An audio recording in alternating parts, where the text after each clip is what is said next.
में वक्त super fast 100 का और आपके साथ मैं हूं राजीव शर्मा और आपके साथ मैं हूं राकेश पांडे। चलिए खबरों की शुरुआत करते हैं। शुक्रवार की रात दिल्ली की सड़कों पर बाइकर्स की सनक देखने को मिली। प्रगति मैदान के पास इन बाइकर्स ने दिल्ली पुलिस की बाइक को आग के हवाले कर दिया। हुड़दंग करने वाले बाइकर्स पर नकेल कसने के लिए पुलिस मुस्तैद थी, लेकिन उनकी ही बाइक को इन हुड़दंगियों ने आग के हवाले कर दिया।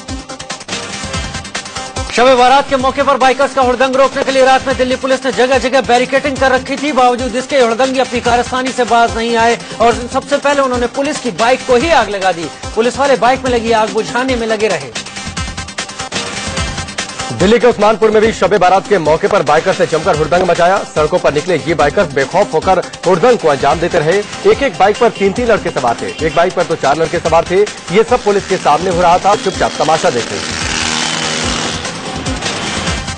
स्टंट दिखाने के चक्कर में एक बाइक पर सवार 2 लड़के गिर पड़े, लेकिन बावजूद इसके ये सब लापरवाही के नशे में चूर दिखे। सड़कों पर धूम मचाते हुए ये बाइकर्स आने जाने वालों के लिए भी मुसीबत का सबब बन रहे थे। बाद में मीडिया को सामने देख पुलिस ने कानून तोड़ रहे लड़कों को पकड़ा और हिदायत देकर छोड़ दिया। मध्य प्रदेश के देवास भोपाल टोल नाके पर हैरान कर देने वाली तस्वीर सामने आई। मारुति वैन में सवार होकर आए बदमाशों ने टोल नाके पर बैठे कर्मचारी के ऊपर धनाधन लाठियां बरसानी शुरू कर दी। ये टोलकर्मी बचने की कोशिश करता इधर उधर भागता रहा और बदमाश लाठियां बरसाते रहे। दबंगों के कहर से खुद को बचाने के लिए कर्मचारी अपने आप को मैनेजर के कमरे में बंद कर लेता है, लेकिन लठैत जबरन दरवाजा खोलते हैं और अंदर दाखिल हो जाते हैं। इसके बाद कमरे के अंदर भी इन लठैतों ने इस पर जमकर लाठियां बरसाई। बाहर से एक शख्स इन लठैतों को रोकने आता है, लेकिन इनकी लाठियां नहीं रुकती हैं। दरअसल ये पूरा मामला करीब 15 दिन पहले शुरू हुआ था। टोल कर्मचारी निर्मल पांडे ने इन दबंगों से टोल शुल्क मांगा था, तभी से इन्होंने देख लेने की धमकी दी थी। उसी का बदला लेने के लिए 7 लोग मारुति वैन में सवार होकर आए और टोल नाके पर बैठे निर्मल पांडे पर लाठियां बरसानी शुरू कर दी। घायल टोल कर्मी को अस्पताल पहुंचाया गया, जहां उसका इलाज चल रहा है। पुलिस ने मामला दर्ज कर अपनी तफ्तीश शुरू कर दी है और आरोपियों को जल्द गिरफ्तार कर लेने का दावा कर रही है। पंजाब के संगरूर से लाइव मर्डर की तस्वीरें सामने आई हैं। एक बैंक के अंदर घुसकर 3 बदमाश सुरक्षा गार्ड पर गोली चला देते हैं। वारदात को अंजाम देकर ये अपराधी बड़े आराम से बाहर निकलते हैं और बाइक पर सवार होकर फरार हो जाते हैं। पंजाब के मालवा ग्रामीण बैंक के अंदर 3 अपराधी घुसते हैं। एक अपने हाथ में पिस्तौल निकालकर सुरक्षाकर्मी पर तान देता है। सुरक्षाकर्मी उसे बात करने की कोशिश करता है, लेकिन तब तक एक बदमाश उस पर गोली चला देता है। गोली लगने के बाद सुरक्षाकर्मी अपनी जान बचाने के लिए कमरे के अंदर भागता है। कमरे के अंदर वो खुद को बंद करने की कोशिश करता है, लेकिन जमीन पर गिर पड़ता है। थोड़ी देर में बैंक के दूसरे कर्मचारी अंदर आकर उसे संभालते हैं। उधर वारदात को अंजाम देकर अपराधी बैंक से बाहर निकलते हैं। 3 आरोपी एक बाइक से आए थे, उसी बाइक पर सवार होकर ये तीनों भाग निकलते हैं। इसके बाद सुरक्षाकर्मी को अस्पताल पहुंचाया गया, लेकिन तब तक उसकी मौत हो चुकी थी। पुलिस फुटेज के जरिए आरोपियों की तलाश में जुटी है। अभिनेत्री और किंग्स 11 पंजाब की सामाजिक प्रीति जिंटा ने नस वाडिया के खिलाफ छेड़खानी का आरोप लगाया है। वाडिया के खिलाफ धारा 354, 509, 504, 506 के तहत मरीन ड्राइव थाने में मामला दर्ज किया गया। दर्ज शिकायत के मुताबिक 30 मई को आईपीएल मैच के दौरान वाडिया ने प्रीति के साथ खींचतान और गाली गलौज की। प्रीति के मुताबिक उस वक्त कई लोगों ने ये वाकया देखा। पुलिस के मुताबिक स्टेडियम में मौजूद चश्मदीदों के बयान दर्ज करने के बाद इस मामले में वाडिया से पूछताछ की जाएगी। वहीं नस वाडिया ने प्रीति जिंटा के आरोपों को बेबुनियाद बताया है। वाडिया के मुताबिक प्रीति ने सुर्खियों में बने रहने के लिए इस तरह के झूठे आरोप लगाए। वाडिया ने यह भी कहा कि उनकी नई गर्लफ्रेंड को देखकर प्रीति जलन महसूस कर रही है। गौरतलब है कि प्रीति जिंटा और उद्योगपति वाडिया काफी दिनों तक लिव इन रिलेशनशिप में रह चुके हैं, हालांकि बाद में दोनों का ब्रेकअप हो गया। उत्तराखंड के सीएम हरीश रावत की गर्दन में फ्रैक्चर होने से उन्हें दिल्ली के एम्स में भर्ती कराया गया। देहरादून से दिल्ली आते वक्त हरीश रावत के विमान के सामने बादल आ गया था। इस दौरान विमान को जोर का झटका लगा। केंद्रीय स्वास्थ्य मंत्री हर्षवर्धन ने कहा कि विमान में हरीश रावत ने सीट बेल्ट नहीं लगाई थी, इसलिए उनकी गर्दन में फ्रैक्चर हुआ। आतंकियों की घुसपैठ की आशंका को देखते हुए जम्मू कश्मीर की सीमा पर सुरक्षाकर्मी मुस्तैद हो गए हैं। सूत्रों के मुताबिक सुरक्षा बलों को इस तरह की जानकारी मिली है। पाकिस्तानी सेना की ओर से सीज फायर तोड़ने की घटनाओं के बीच प्रधानमंत्री नरेंद्र मोदी ने सेना मुख्यालय पहुंचकर सुरक्षा व्यवस्था का हाल जाना। रक्षा मंत्री अरुण जेटली आज से 2 दिनों के जम्मू कश्मीर दौरे पर निकल रहे हैं। जेटली इस दौरान श्रीनगर में आर्मी कमांडरों से मिलेंगे।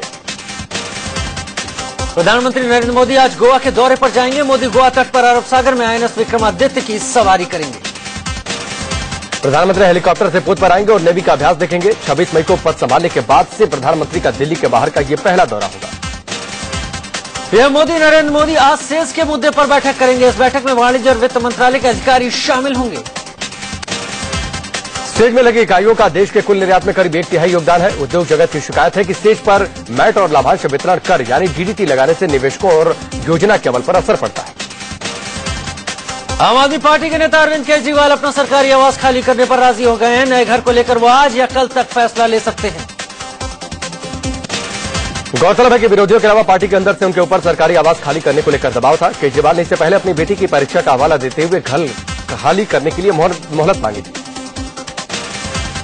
महंगाई पर लगाम कसने के लिए प्रधानमंत्री नरेंद्र मोदी ने अपने 4 मंत्रियों उमा भारती, रामविलास पासवान, अनंत कुमार, राधा मोहन सिंह के साथ बैठक की। बैठक में कम बारिश के कारण सूखे की आशंका और महंगाई से निपटने के लिए एक्शन प्लान पर विचार हुआ। बैठक में कृषि मंत्रालय के प्लान को रखा गया। रसोई गैस को लेकर राहत की खबर है। पेट्रोलियम मंत्री धर्मेंद्र प्रधान ने कहा कि रसोई गैस सिलेंडर के दाम नहीं बढ़ाए जाएंगे।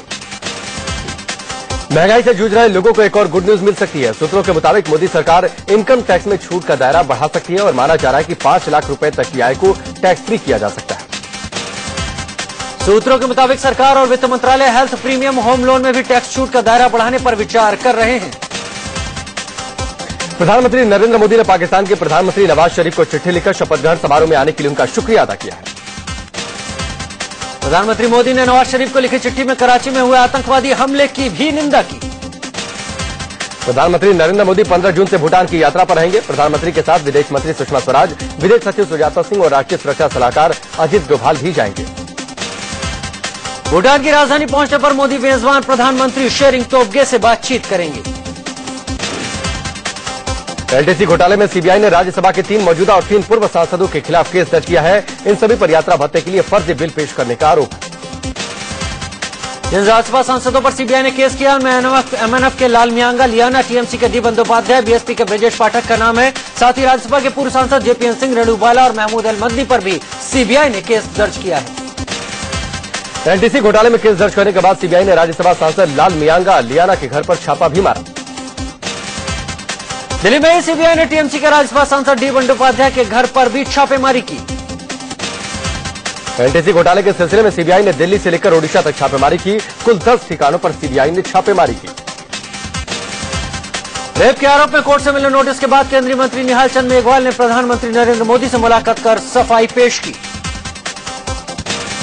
गोवा के 3 मंत्रियों समेत 6 विधायकों का ब्राजील दौरा अब रद्द कर दिया गया है। सरकारी खर्च से फुटबॉल विश्व कप देखने ब्राजील जाने की खबरों पर आलोचनाओं से घिरने के बाद राज्य के मुख्यमंत्री मनोहर पार्रिकर ने इस दौरे को रद्द करने का फैसला किया। इससे पहले इस टूर पर विवाद बढ़ते देख फैसला हुआ था कि यात्रा का खर्च मंत्री और विधायक खुद उठाएंगे, लेकिन अब यह दौरा रद्द हो चुका है। विधानसभा चुनाव से पहले महाराष्ट्र सरकार ने मराठा कार्ड खेल दिया है। सरकार ने मराठों के लिए 20% आरक्षण का ऐलान किया है। केंद्रीय शहरी विकास मंत्री वेंकैया नायडू ने अपने मंत्रालय और अफसरों को स्टाफ को सख्त निर्देश देते हुए सुबह 9 बजे दफ्तर पहुंचने को कहा है। केंद्रीय शहरी विकास मंत्री वेंकैया नायडू ने पूर्व मंत्रियों से सरकारी बंगला खाली करने को कहा है। उन्होंने कहा कि नए मंत्रियों के आवास की व्यवस्था नहीं हो पा रही क्योंकि पुराने कई मंत्रियों ने बंगला खाली नहीं किया। लोकसभा चुनाव में पार्टी की करारी हार के बाद कांग्रेस अध्यक्ष सोनिया गांधी ने अपने उम्मीदवारों को चिट्ठी लिखी है। अपनी जीत के बाद कल कांग्रेस अध्यक्ष सोनिया गांधी पहली बार रायबरेली पहुंची। यहां फिरोज गांधी डिग्री कॉलेज के मैदान में आए कार्यकर्ताओं को सोनिया ने अपनी जीत के लिए धन्यवाद दिया। चुनाव में जीत के बाद बीजेपी सांसद और महासचिव वरुण गांधी अपने संसदीय क्षेत्र सुल्तानपुर पहुंचे। आरएसएस प्रमुख मोहन भागवत ने इस बात से इनकार किया कि संगठन में केंद्र की मोदी सरकार के लिए रिमोट कंट्रोल की तरह काम किया है। कांग्रेस ने आरोप लगाया कि मोदी पर संघ का आदेश लागू हो रहा है। भागवत रेसिमबाग मैदान में संघ प्रचारकों के 3रे साल के प्रशिक्षण शिविर के समापन को संबोधित कर रहे थे। बीजेपी महासचिव और पीएम नरेंद्र मोदी के करीबी अमित शाह गुजरात क्रिकेट एसोसिएशन के अध्यक्ष चुन लिए गए हैं। पहले मोदी ही अध्यक्ष थे। झारखंड के हजारीबाग जेल में बंद बीजेपी नेता और पूर्व सांसद यशवंत सिन्हा कुर्सी से गिर जाने से चोटिल हो गए हैं। ब्यास नदी में बहे छात्रों की तलाश के लिए आज लारजी डैम का पानी रोककर तलाशी करने की योजना है। पिछले शनिवार को हैदराबाद इंजीनियरिंग कॉलेज के 24 छात्र ब्यास नदी में बह गए थे। 1 हफ्ते तक चले सर्च ऑपरेशन में अब तक 8 छात्रों के शव ही मिले हैं। मंडी में ब्यास नदी में हुए हादसे के बाद अब हिमाचल सरकार जागी है। नदी के पास चेतावनी का नोटिस बोर्ड लगा दिया गया है, साथ ही तार भी लगाए गए। पिछले साल केदारनाथ में हुई तबाही के बाद अब भी नरकंकाल मिलने का सिलसिला जारी है। दरअसल 16 जून को केदारनाथ में हुई तबाही का 1 साल पूरा हो रहा है। यहां दोबारा निर्माण काम शुरू किया गया है। खुदाई के दौरान यहां नरकंकाल मिलना शुरू हो गया।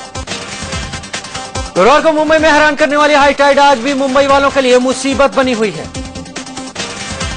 हाई टाइड की आशंका को देखते हुए सैलानियों के गेटवे ऑफ इंडिया पर जाने पर पाबंदी लगा दी गई है। सुरक्षा के लिए police, fire brigade, life guard के जवान तैनात कर दिए गए हैं।